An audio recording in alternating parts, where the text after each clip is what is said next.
Why, hello. Hello. Hello. This is Unexplained Arkansas. This is Amber. And this is Lisa. And this is our 44th episode. Whoop, And whoop. yep, and we are so excited. The episode is titled The Phantom Killer of Texarkana.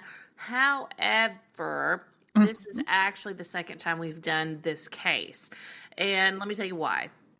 Because when we first did this case back in, what was it, December? Was it December? Yes, it would have been December. It was very like early. Our second episode, and we did not really know what we were doing. So there's so much that goes on with this case, and that has, transpired over the last 60, 70 years, whatever, that we felt like we needed a redo, or I felt like I needed a redo. So I have spent a lot of time over the last couple of weeks studying the case, reading about the case, and I've put together a new 3-part series on the case. So this will actually be part 1, and we are going to call it the Phantom Killer. I can't talk. I almost said Phantom Menace again. The Phantom Killer of Texarkana. So this is part 1. Yes. So that's the name of today's episode. Do you want to go ahead and give out Patreon shout outs? Yes. Just real fast. We do have 2 Patreons to thank mightily. And so that is Heath. Thank you, Heath. Heath is a longtime OG for us. And so he's very active in our socials. Oh, and then Debbie. He sent us that cool card, right? Yes, he did. Yeah. Heath sent us the very interesting card. It's awesome that you framed. And so, yes, I did. And then we do have Debbie, and she is a new, Debbie. Yeah, she is new to us, but she is all in. So we really appreciate both of them for joining us. And so if you want to join us, basically become a Patreon member, you get a lot of access to us. You get extra bonus episodes because you get the Scary Heifers movie reviews podcast. And right now there's 3. So you would get 3 bonus episodes to listen to. So those are your incentives, people. So, but you do have to be a paid member of the Patreon. So if you just do the free route, that is, the same as everyone on the Facebook. So, on the Facebook. On the Facebook. And we are so excited because we have reached over 10,000 on the Facebook. So we are just thrilled. So anyway. Yes. Yeah, we, both sites are just going amazingly. Now, our Patreon, we do have a book club as well.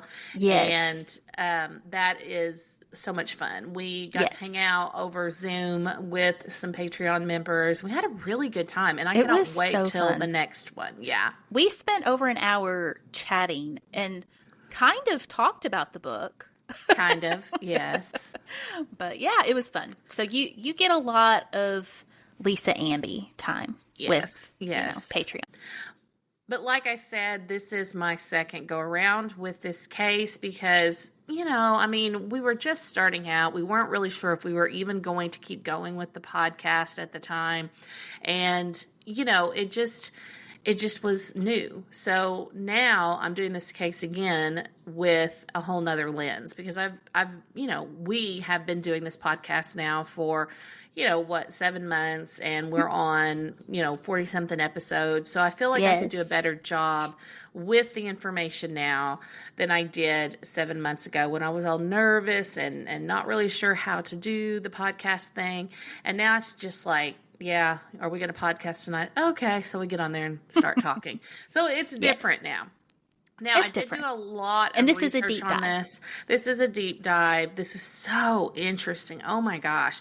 We hear about this case a lot. It's not one of those that we've kind of just dug out of the basement somewhere. This one gets a lot of attention because it's still unsolved, and a lot of people consider this the catalyst, to what would be the slasher film genre.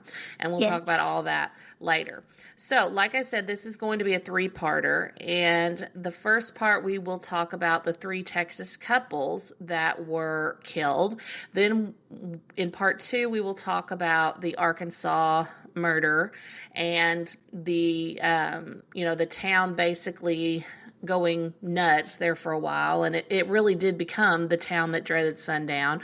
We will talk about all that in part 2, and, the search for a suspect. And eventually they do have a couple. And then in part 3, we will continue to talk about the suspects and what happened during all of that period when they were trying to find the killer, and then the aftermath of the whole situation. And then I do have a little bit of a deep dive on the movie The Town That Dreaded Sundown, and I'm hoping Lisa will watch it with me before that episode, so it'll be fresh on her mind, because it, I've seen parts of it. It's yeah, because I haven't disturbing. seen it at all. It's pretty disturbing, and the fact that it was based on something that was true makes it even more so. So, like I said, this case has caused tremendous interest by historians, criminologists, movie directors, you name it. It is, like I said, referred to by some as the catalyst of what would eventually become the slasher film genre. And a lot of people say that did begin with the 1976 movie, The Town That Dreaded Sundown. And we will look at the slasher movie genre for a little bit, because I think you do have a slasher movie coming up on Scary Heifers, don't you, as well? Aren't you doing Friday the 13th? Yes. Because it's a summertime movie. Yes. We felt like it was, yes. Yeah. And I love Friday the 13th. Summer camp, yeah. But all of that kind of started from this story. Also, people think that the whole hook on the car door story came from this as well. Now, do you know what the hook on the car door story is? Yes, I think they cover that in Urban Legends. They do, but I was actually, I get confused by the hook on the car door, because like in some variations of the tale, the couple goes home and nobody dies and there's a hook on the car door. In other variations, somebody dies in the story. I think in the movie you're referring to, isn't that when Pacey, the character that he plays in that movie, Joshua Jackson? Yes. Yeah, I thought he died like on top of the vehicle. I don't know. I have no idea. It might have been the hook on the car door one. I don't know. There's so many. There's so many, but yes. So, people do think that particular story may have started with this case. So the interesting thing is that it remains unsolved. So that is unsettling for a lot of people. There were several that lost loved ones in this. So it's a huge deal. I mean, it's a really sad story. There are also hundreds of pages available for study within our country's online FBI archives. It's unsolved, but you can still find information on it, lots of information on it in the archives. Because I guess, did they release it just because of the time frame or how long it had been? Yeah, I think it was the time frame, because, clearly the killer would be dead. Clearly. Yes. I guess there would be a chance. It was 1946. Let's say he was 20 years old. I guess technically there could still be a chance. But most of the information... He'd be 100. Yeah, he would be... So most of the information is available on the FBI website, which I'll link that on Facebook. That's cool. Mm-hmm. It really is. It really is. Not this is cool, but that is cool that they've at least released it. Yeah. They should. It was a huge deal in the 40s. And some people also, and we'll talk about this in part 3, but some people do compare this to the Zodiac Killer. And there are some similarities between the two. So anyone who wants to take their own deep dive into this case can do so by using the FBI records. Our conversation today, however, will be anchored on the book The Phantom Killer by James Presley, and that was actually originally published in 2014. Okay. Now, so it's an older book. So Presley, it's very interesting. He was a journalist, and, he was from the area, but what was really interesting was, the whole thing was very authoritative, the whole book. And, the name of it, let me just tell you the whole name. It's The Phantom Killer, Unlocking the Mystery of the Texarkana Serial Murders, A Story of a Town in Terror. It's a very long title. My goodness. Yeah. He covered the gamut there. Yes, he did. Good for him. Mm-hmm. But there was a lot to it. It was like a jigsaw puzzle. Wow. And, he had a kind of a front row seat, I guess, because his uncle was part of the law enforcement team. He was actually the sheriff of, I think, Bowie County. And I am saying that right. It is Bowie, because we did have somebody send us a message and say it's Bowie, like ghost, like Bowie. And wasn't that Beth? Yeah, it was Our Beth. Patreon Beth? It was Okay. Beth, yes. Yay, Beth. So Bowie County. All right, Bowie so County. in total there were 8 victims, and today we're just going to talk about those first 5. And like I said, it was an interesting situation. No, actually, we're going to talk about the first 6. But It was an interesting situation, each one of them. And I didn't really know about the first attack, which the 2 did not die. I didn't really know a lot about that attack till I read this book, and it was very thorough.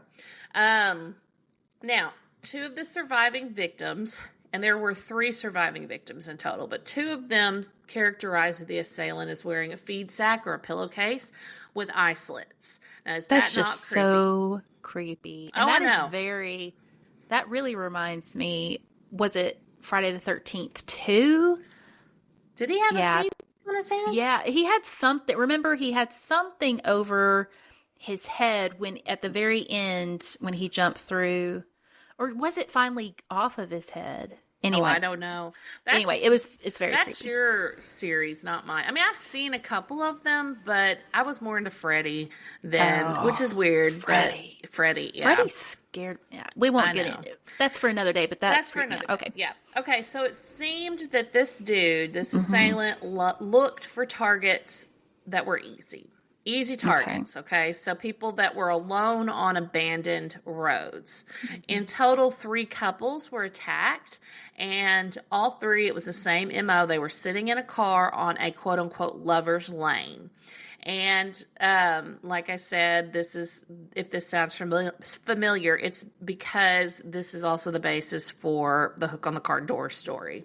Right? And the Zodiac killings as well. And and that, which isn't an urban legend, that really happened. So yeah. So the assailant is referred to as the Phantom Killer of Texarkana. He's also referred to as the Moonlight Murderer.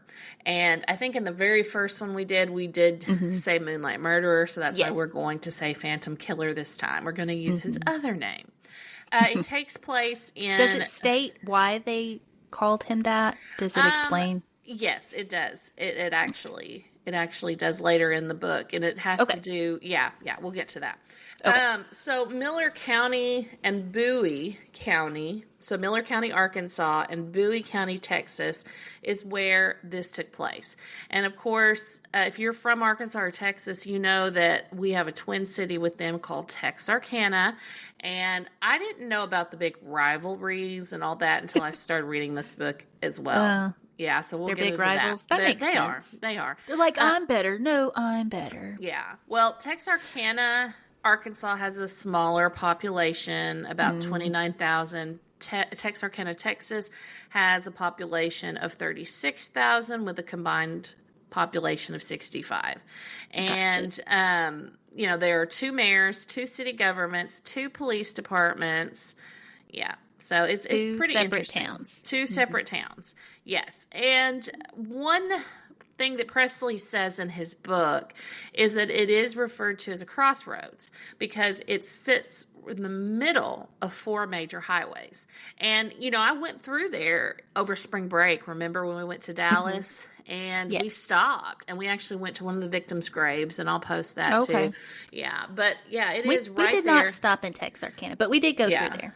Yeah, it is. It's a pretty, it's a big place, and there's lots going on there. But Texarkana, Arkansas is 143 miles southwest of Little Rock, 72 miles north of Shreveport, and 180 miles northeast of Dallas, Texas. So it's right there in the middle. So while researching Texarkana at the time, I found out several interesting details that I did not know.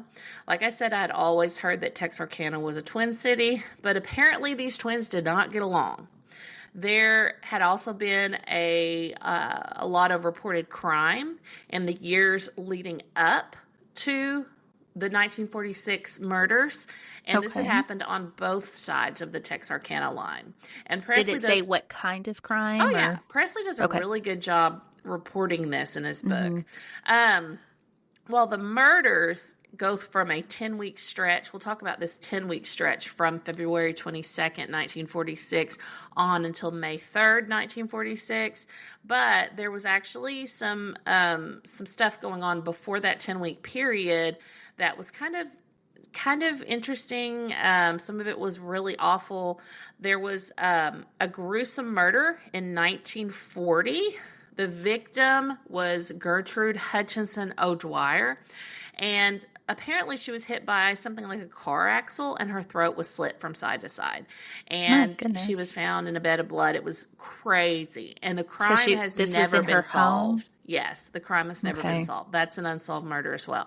Then in 1942, on the Texas side, 31-year-old Willie Vinson was attacked by a group of Texarkana citizens after being accused of attacking a woman.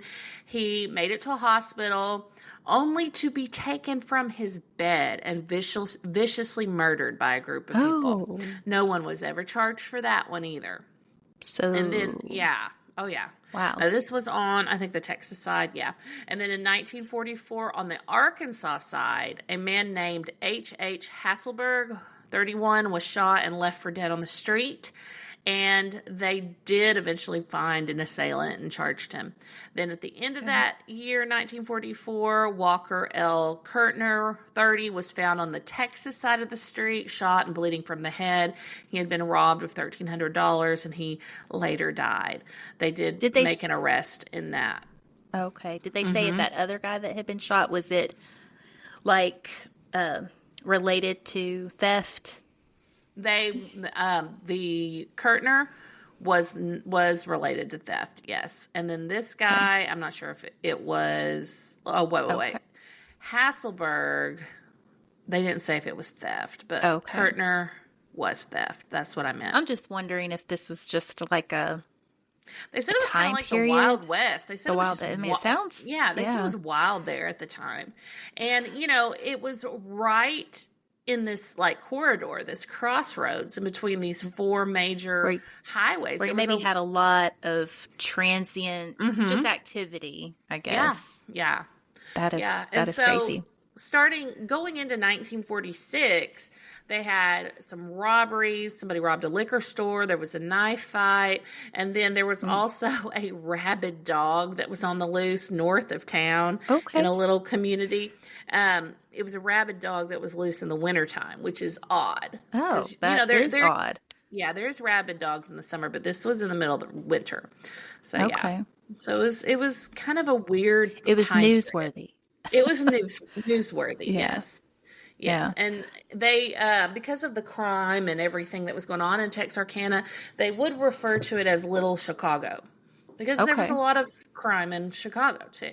Now, that was all news to me. I didn't know that any of that. I didn't know that Texarkana, had a lot of crime at that time, and I don't know if they have a lot now, do you? I really don't. That would be interesting. So if anyone's from that area...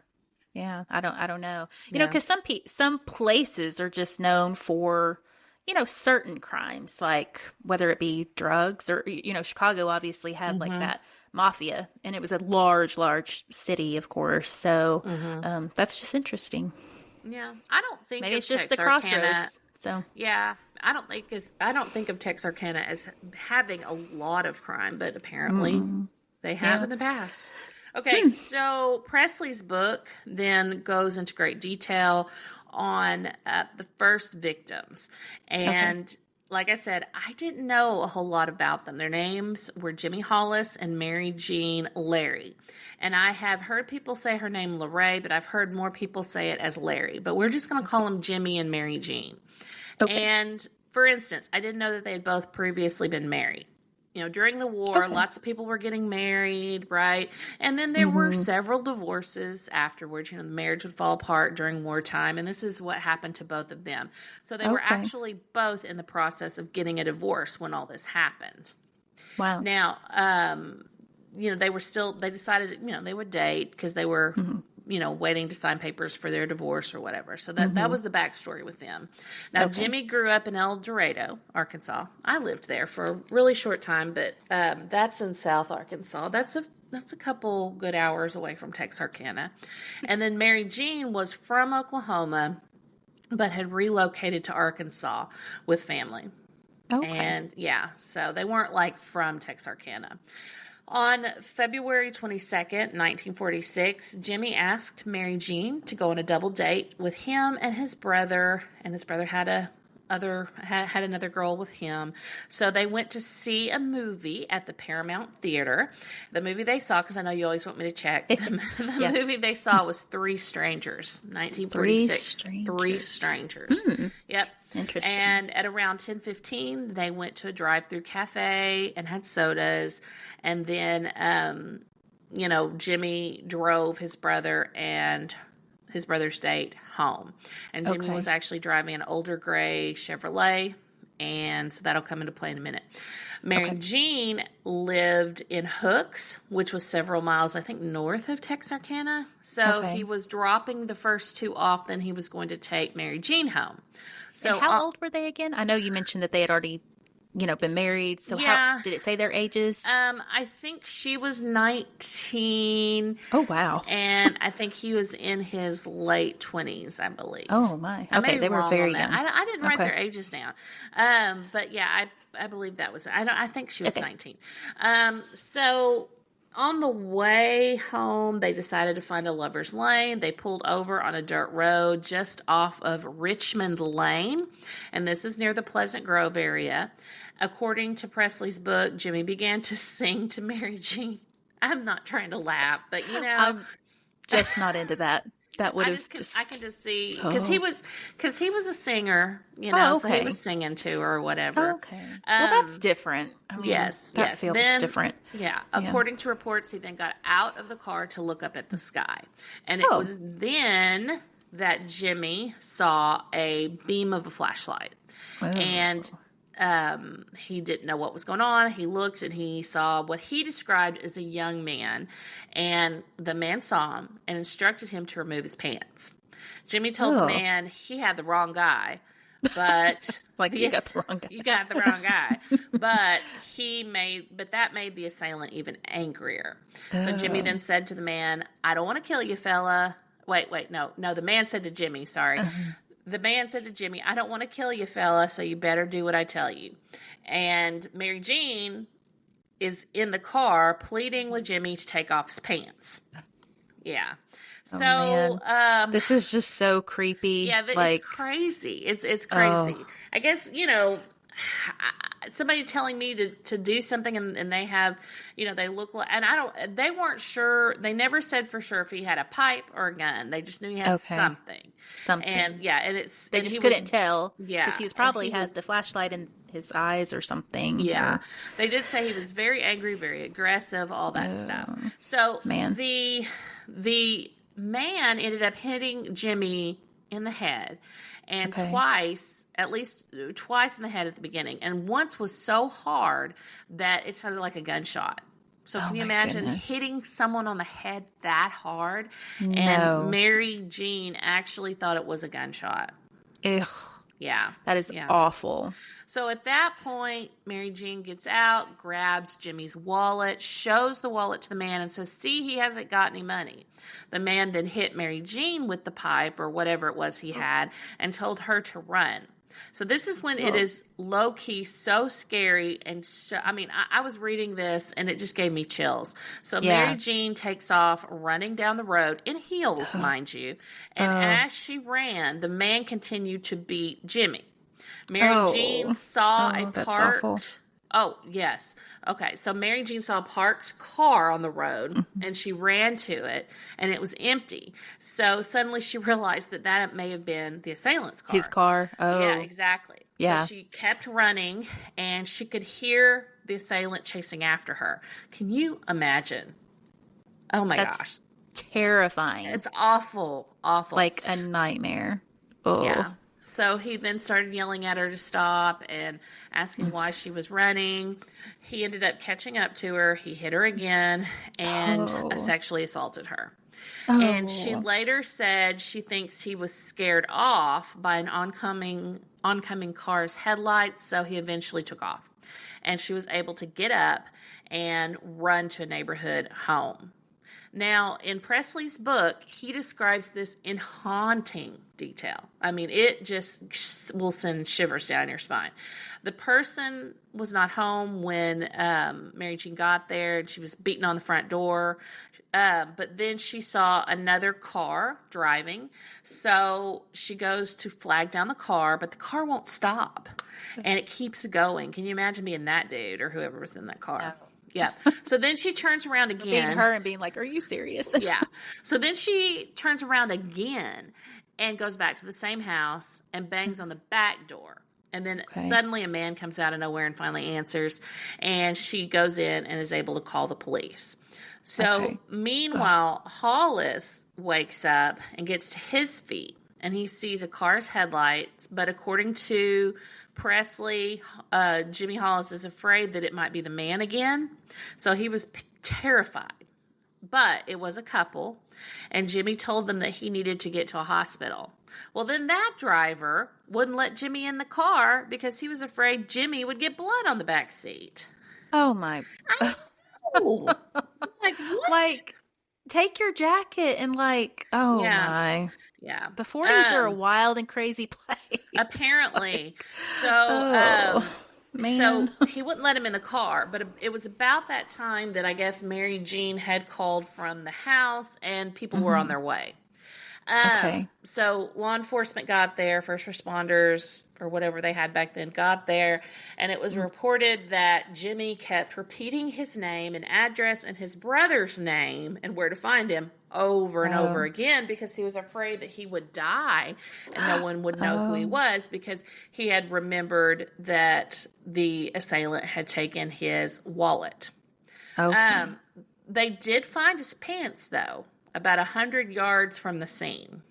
So later they did find Jimmy's pants. Now, there was a lot. Grab his pants? I have no idea. Jimmy wasn't assaulted or anything. No, he wasn't. No. Okay. So there was a lot of talk about maybe it being someone that they knew. But for instance, Mary Jean's ex-husband had a solid alibi, and he was really not considered a suspect. Now, I will tell you that both Jimmy and Mary Jean did survive their attacks, but Jimmy was really hurt, and he slipped into a coma when he got to the hospital. And he was in a coma for a week and spent a total of 15 days in the hospital. Wow. Yeah. Did he but he fully recovered? I mean, yeah. I will tell you this. This is what's so crazy. Law enforcement posted somebody at his door around the clock because of what had happened to the venison guy, the case where they had, kidnapped him from the hospital.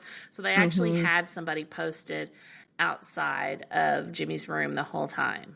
Now, both were physically assaulted, but Mary Jean was sexually assaulted with that weapon. The couple with the weapon? Yes. The couple both identified the attacker as a man. Mary Jean said he had a white sack covering his face, and then Jimmy kind of went with that. She said it was a sack with 2 eye slits, and they both said he was holding a flashlight and something that was either a pipe or a pistol. He never shot anybody, but he might have had a gun, but it might have been a pipe. Yeah. Now, Jimmy described the man as white, but Mary Jean described the man as African American.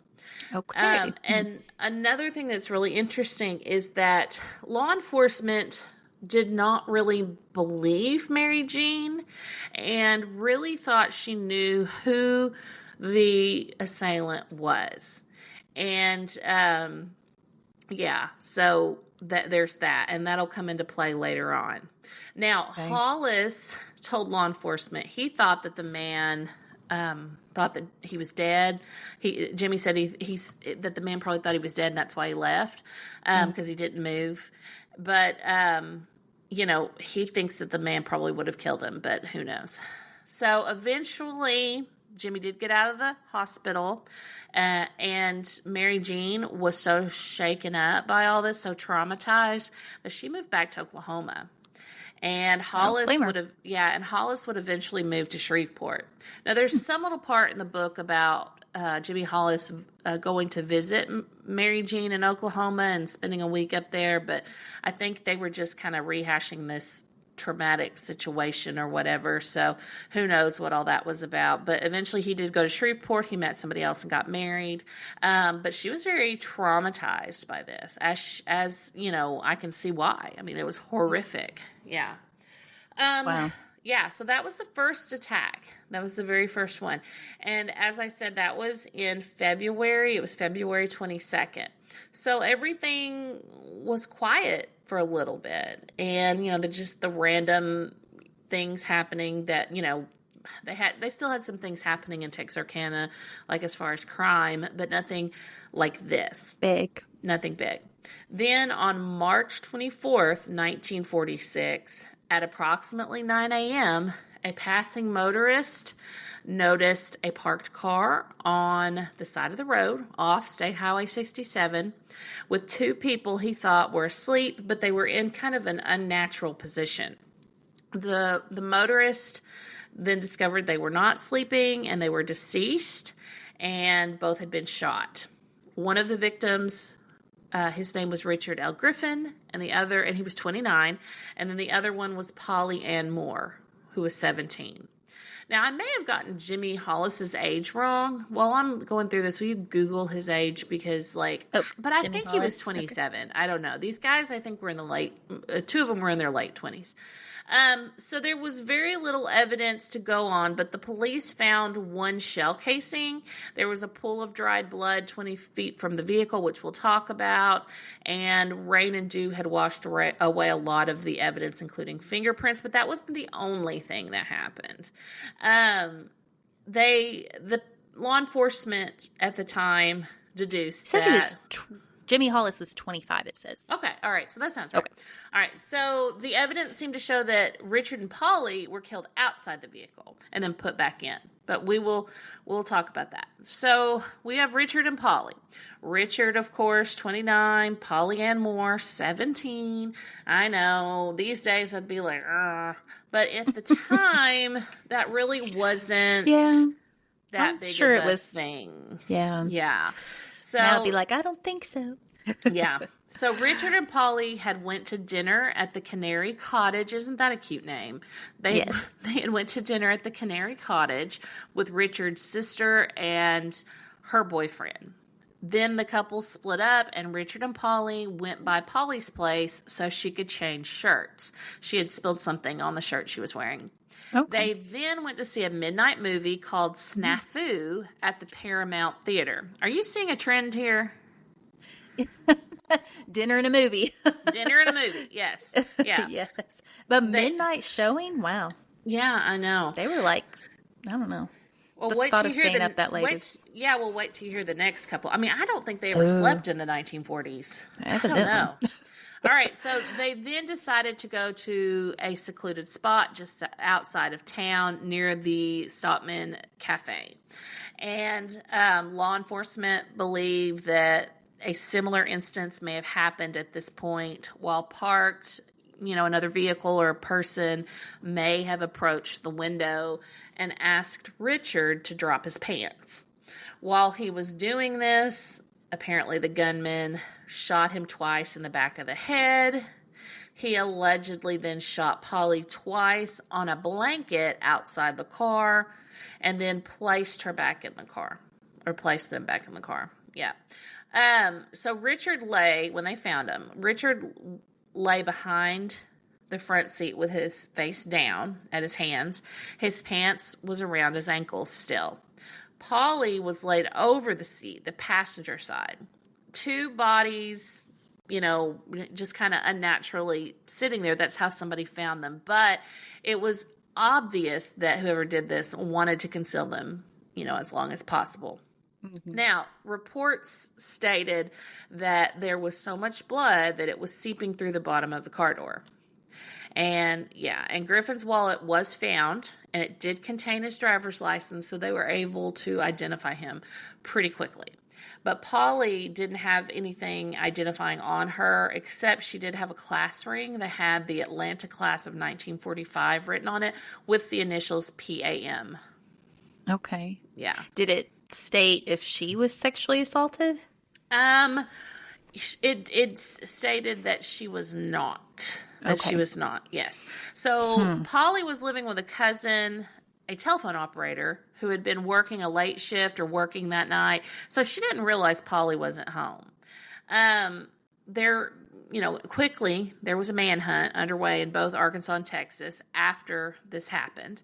And did they put these two situations together at this point, or did they not yet. They Okay. I don't think they did yet. Not till the next one. Okay.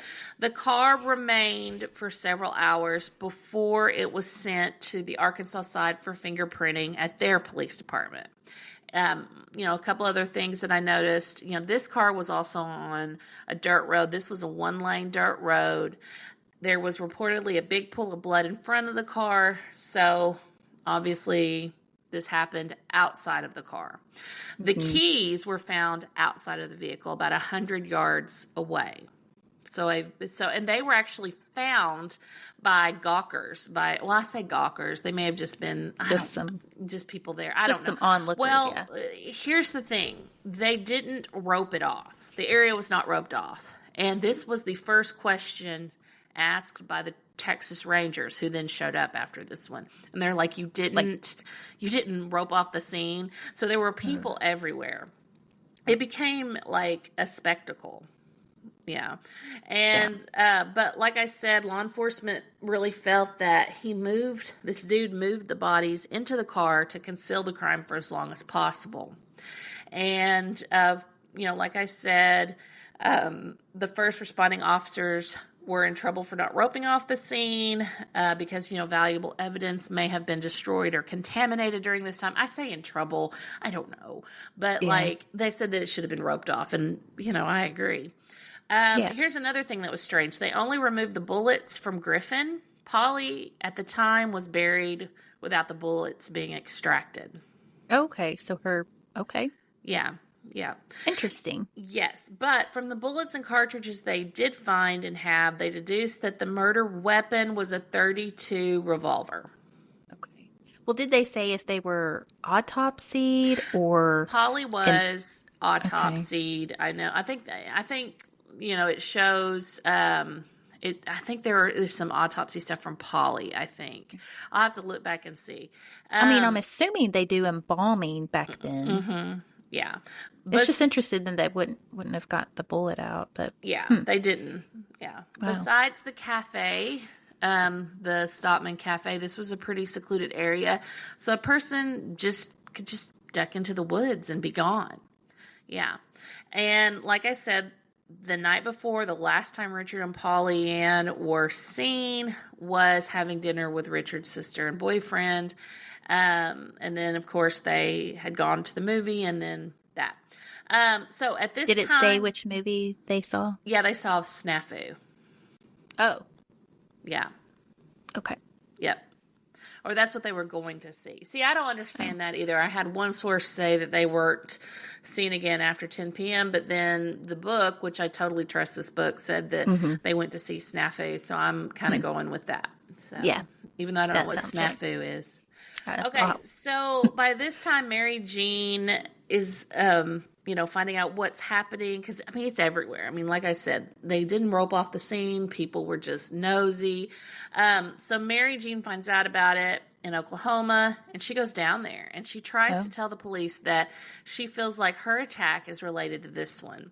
But according to Presley, her story was not taken seriously, and police again told her that she knew her attacker and was covering for him. Oh my. Wow. Oh my is right. Yes. Yes. So, at that point, there still wasn't a huge panic, but then there was another attack. There was another one. Now, this was the murder of Paul Martin and Betty Booker. This was the third attack.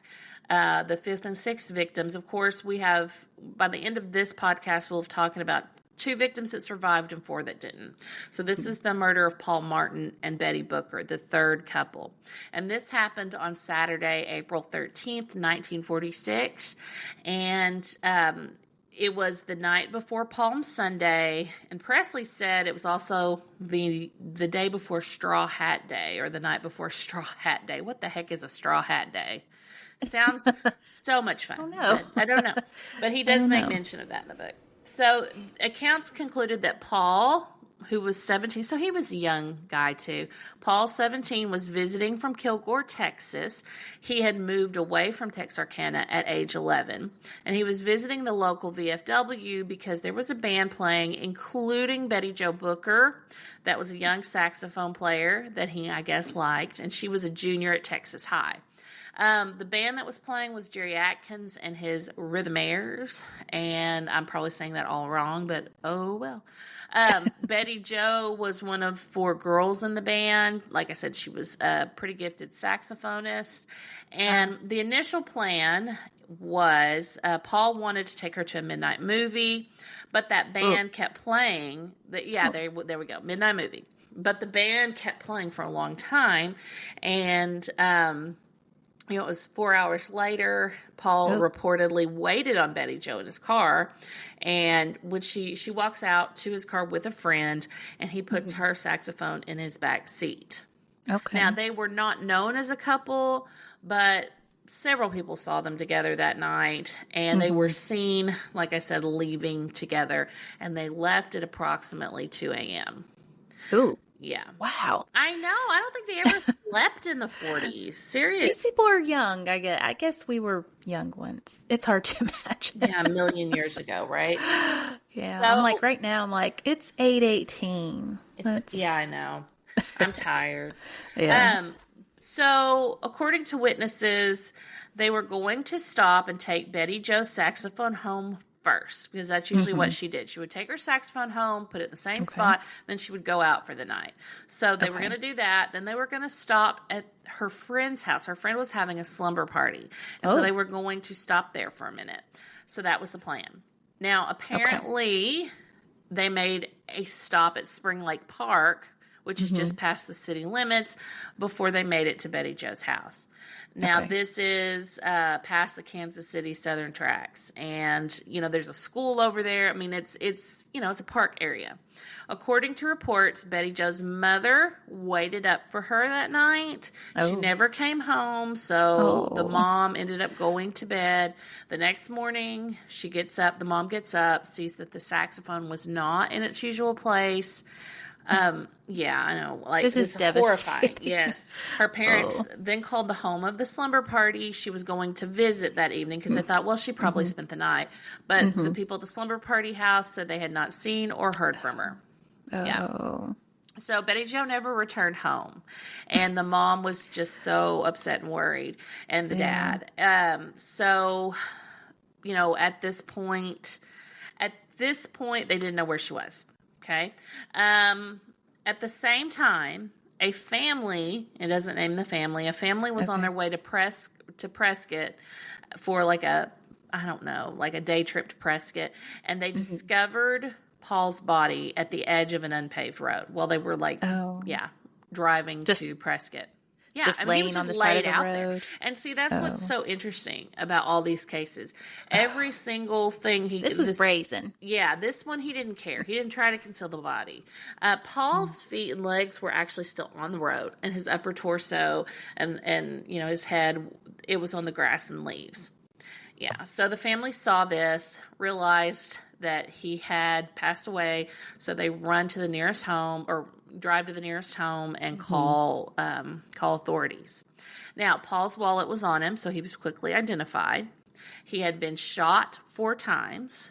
1 bullet had entered the back of his neck and came out the front of his skull. The second bullet went through the back of his left shoulder, and the third bullet went through his right hand. A 4th bullet then went through his face. Yeah. So law enforcement believe that during all this is so horrible. Law enforcement believe that he probably crawled across the road because there was blood on both sides of the road. Oh gosh. Yes. That is horrible. Yeah, it's awful. And his name is Paul? Paul. Yeah. Oh, yeah. Poor Paul. So Paul's car was found then parallel to the railroad tracks. They did find Paul's date book on the ground. He had a little black date book. They found that belonged to him. The keys were still in the ignition. And at this point during this initial search, law enforcement actually found a used condom at the scene, but apparently didn't take it with them as evidence. What? Because this was common to find that. Oh. In the 40s. Okay. I mean, I guess I think of everybody in the 40s as being so prim and proper. I don't think of... All the pictures are... Everybody's so put together. I think that's, the thing. Yeah. They just... I think that pictures... I read this somewhere that pictures reflect... people, generations. And I think when they all would dress up for pictures, it's who they wanted to be. I mean, it was instead of who they were. And a while ago you took a picture of me in my Conway Twitty shirt because I just don't care. Yeah. So you looked cute. Yeah. But anyway, so I think there was, I don't know, apparently there's a lot going on in the 40s. Well, and obviously, I mean, and let's be real. I mean, I guess you hear, I mean, we would think that everyone was very, what is that word? Chaste, not sexually active. But, these people had gone through wars and all sorts of stuff. So I guess it's just very, I don't know. I think that we have a misconception about the times. And, I think after we did the story on Georgia Tan and talked about all those, pregnancies during that time period, I mean, it's very apparent that there was a lot of things going on during that time. Yeah. Okay. So, yes. So that they did find a used... So, was it in the car or outside the car? Oh, that condom was out somewhere in the scene. They found out in the grass. Okay. So it may not have even been there. I mean, it may not have even been theirs. It was just there. But still, these days you would take that. I mean, the police would take that, obviously. But I guess and even then, I mean, they were like, they should have taken any evidence. Yeah. So, I don't know. Policing, I don't know what that, anyway, the policing was like in the 40s, but I would think that you would take everything. Right. So, and we still don't know at this point, they don't know where Betty is. Exactly. There's no Betty. Okay. Exactly. They don't even know there is a Betty at this point. They just know Paul's on the side of the road. And they found the car. So. Yeah, but then they found Paul. He had his ID, so they were able to, see who he was. But the families, people in Texarkana, were made aware of this by an alert, a radio news bulletin that was announced. Okay. So, I guess before a lot of people that needed to find out found out, they heard it on the radio. A radio news bulletin announced a teen boy had been found dead on the side of the road. Can you imagine that? I mean, no. Yeah. So that morning, many learned while at church that this had happened. There were several people that became involved at this point, and it was soon learned that Betty Jo was involved because they found out it was Paul, and several witnesses had seen Betty Jo with Paul. Them together. Yes, so they knew that Betty Jo was somewhere because she didn't come home. Yeah. So they started a search party. Okay. And she was found, I think, relatively quickly. She was found by a search party, actually, in the woods near the Pleasant Grove community. Now, she was fully clothed. Her coat was still on. She just looked like she was asleep, they said. And, she was gone. So some of the search party waited with her body while others went to Summerhill Road to get law enforcement. Did it say how far away she was found from Paul or the car? Yeah, it was over a mile. I mean, it was quite a ways away. That's weird. Mm-hmm. I think That's so. really I weird. think it was a mile. I don't know. I've written there's just been so much I've written down about this, but it was a little bit. So if it's different, I'll go in there and I'll change it later in editing. So law enforcement said the killer was right-handed and must have faced Betty when he was shot or when she was shot. Okay. She had been shot twice, once in the heart and once in the head. Oh. And obviously they were facing each other. Yeah. Now, they could not tell the exact time, but they thought Paul had been shot first. Now, Okay. as far as forensics and things like that in the 1940s, they couldn't tell, the timing and all that. Do you know? Yeah. Okay. But it sounds like he was closer to the vehicle. But to be a mile away, it's almost like the assailant would have to put her in his car. Yeah. I don't know. That's actually, very interesting. Okay, so I have it here Okay. now. I wrote it down. Okay. Betty Jo was found 2 miles away 2 from where miles, Paul's yeah. body was discovered. Yeah. Paul's car was a mile away. So From Paul's body? yes. Okay. So that is so weird. That is so weird. So Paul's body was found on North Park Road. He was shot, and his car was found with the keys inside a mile away at Spring Lake Park. And it was, found right by the railroad tracks, parallel to some tracks. And then Betty Jo was discovered around noon off Morris Lane, and this was 2 miles away from Paul. Yeah, that's odd. And she did have one hand in her pocket, too. Oh, it's just a, spread out ordeal. So Yeah. Now, eventually her saxophone was also recovered from the area eventually, but not at first. So, but they did find the saxophone. So at this point, the people somewhere. It was under some bushes somewhere. At this I'm point, not laughing, but it's weird that they would talk about the saxophone. Well, they do in his book. There's a big long thing about finding the saxophone. And all that stuff. So it's almost deal. like it was dumped, I guess. Yeah. Okay, so at this point, the people of Texarkana became just very disturbed and fearful about what may have been going on. Yep. Yeah. So now they're cluing in that this is a deal. A deal. Yeah, people start freaking the heck out. They put Manuel T. Gonzalez from the Texas Rangers in charge of this initial investigation. I think this is when they have I think they all go to the Grimm Hotel, which is so crazy. But I think that's kind of where a lot of them meet, for this investigation. It's kind of the hub of the investigation. So he was very honest with the people of Texarkana, and he told them to arm themselves. And it was reported that firearms sold out. People were hunting guard dogs. People window blinds were up 50%. I mean, people were just scared. Yeah. I can totally. Fourth death in a very small time frame and a relatively not huge. It's not small, but not, they didn't see that type of crime. Right, so. Right.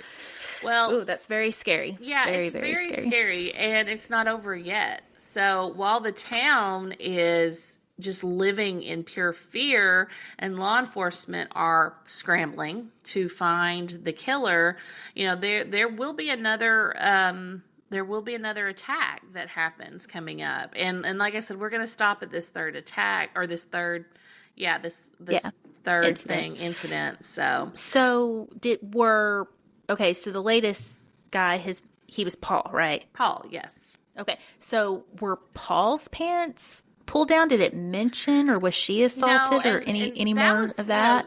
They have weird actually stuff. pictures. That's what's so crazy. They have pictures in his book of the crime scenes for Paul and Betty Jo. So you can actually see the crime scene photos in the Presley book. And so he was fully clothed. They were both fully clothed. It was just what was so weird about that was the distance, right? I mean, yeah, that's super weird. Obviously there was, there was some driving involved. It's almost like Yes. abducted from the site. Yes. You know, it's like he abducted them, killed Paul, dropped, killed her, dropped, you know, Right. and then did something with his saxophone. So. Yeah. Yeah. So, I mean, it was, you know, everything that we talked about today, it, you know, it was a mystery. I mean, people didn't know, and people were starting to look at each other and say, you know, there was a lot of suspicion in the area, right? And like I said, you know, the whole town just kind of changed. And, you know, the FBI did set up in the Grimm Hotel, or the Hotel Grimm, and that. And is this Hotel Grimm in Texarkana? It is, and it is supposed to be haunted, by the way. Okay, cool. Yeah, yeah. I like a good haunting, but so they called in the Texas Rangers, of course, but so they also called in the FBI. So.